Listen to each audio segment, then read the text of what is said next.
তখন এই গৌরীদাস মন্দির গাছটা তখন অনেক ছোট এই ছিল। তেঁতুল গাছটা কি তখনকারই? না, তার আগে।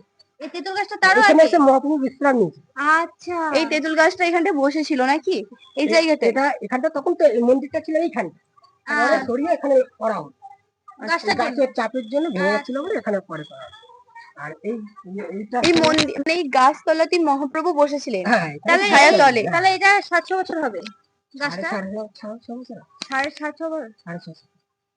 650 বছর। তো প্রথম তো গাছটা মরে যায়, মরে যাওয়ার পরে যখন আবার মানে নিত্যাগৌড় এসেছিল তখন ওই গাছটা মরাও আছে সাইডে দেখুন।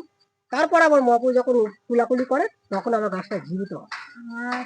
তার নমুনাটা দেখুন।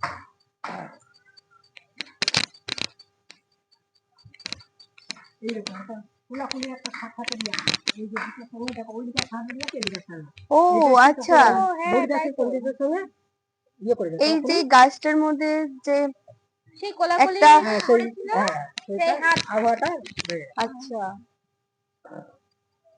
মানে এগুলো তো আসে সবাই দেখে চলে যায়, কিন্তু সব কোনো কেউ জানতে চায় না এবং বলিও না।